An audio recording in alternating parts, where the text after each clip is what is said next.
Isioma had never felt happier. After years of hard work and heartbreak, she had finally found true love with Chuka, a kind, soft-spoken architect. Their wedding was the talk of the town, and invitations were already making rounds among family, friends, and social circles in Asaba. The bride-to-be smiled as she tried on her shimmering lace gown. Her best friend Amaka watched her from a corner, a smile not quite reaching her eyes. "You deserve all this," Amaka said sweetly, adjusting the veil. But deep inside, her heart throbbed with bitterness. She had always envied Isioma, her beauty, her intelligence, and now a perfect man. Amaka had always played second fiddle to Isioma. In school, boys noticed Isioma first. At work, she got the promotion Amaka hoped for. And now, even Chuka, Amaka's longtime crush, was marrying Isioma. Her resentment, buried under years of fake smiles and hollow laughter, began to sprout like a weed. That evening, as she scrolled through the couple's pre-wedding photos on Instagram, Amaka felt the burn of envy in her throat. "Why her?" she whispered bitterly. That night, she made a decision that would change everything. Amaka devised a plan. She remembered Chuka had confided in her once about a past flame. Nothing serious, just a lapse from his youth. She still had the girl's number saved.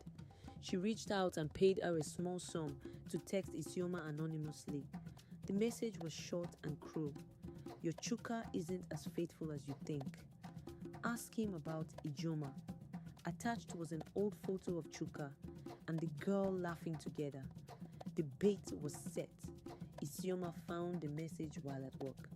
Her hands trembled as she stared at the image, her thoughts racing. Chuka had mentioned Ijoma once, but only in passing. Still, the timing of the message, just 2 weeks before the wedding, shook her. That night, she confronted Chuka. He denied the affair but admitted they had dated briefly years ago. His honesty calmed her fears a bit, but doubt had already slipped through the door. And Amaka was there to offer her shoulder and fan the flame. Amaka went a step further. She sent Ijoma an anonymous wedding invitation. On the wedding day, as guests arrived in bright gele and agbada, Amaka kept glancing at the gate with anticipation. When Ijoma walked in, wearing a tight red dress, whispers filled the hall. Ijoma saw her and felt a fresh stab of uncertainty. She glanced at Amaka, who shook her head as if to say, "I don't know who she is." But her eyes sparkled with quiet triumph. Just as the priest was about to pronounce Chuka and Isioma, husband and wife, Ijoma stood up and shouted, "He promised to marry me first." Gasps filled the church. Isioma's knees buckled and a mother grabbed her hand tightly.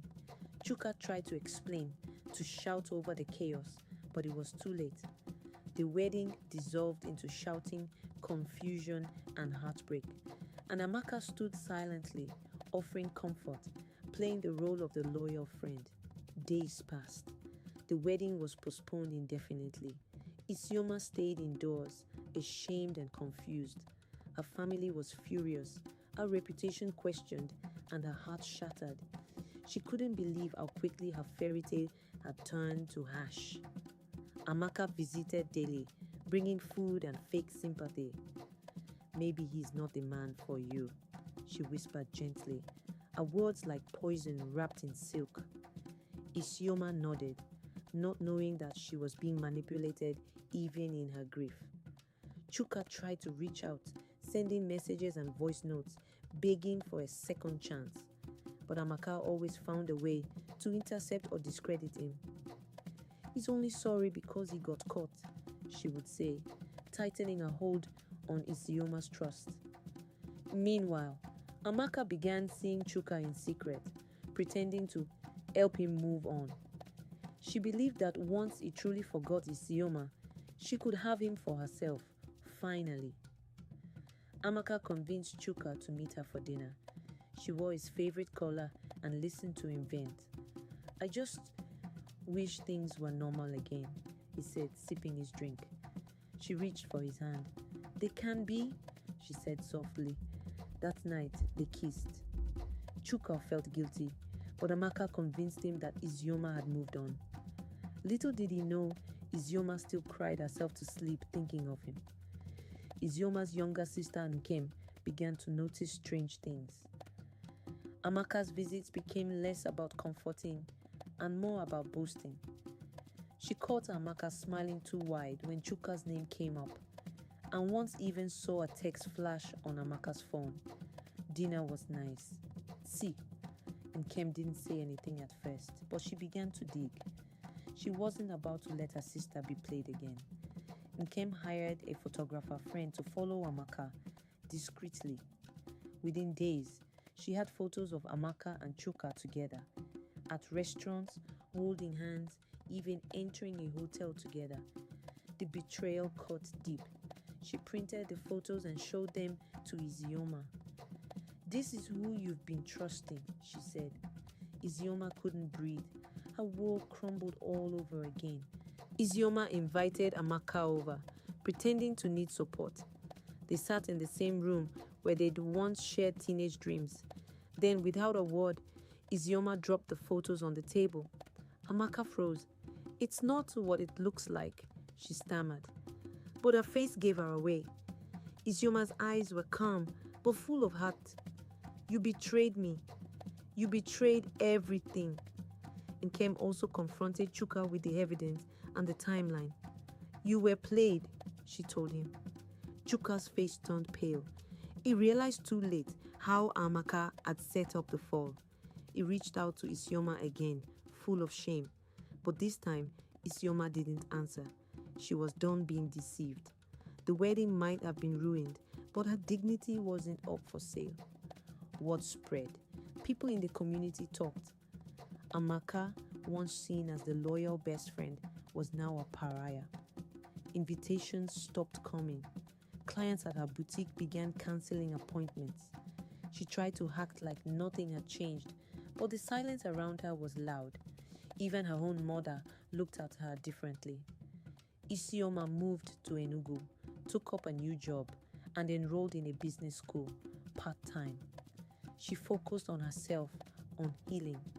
Bit by bit, she began to smile again. She wrote in her journal, "Pain taught me who not to trust.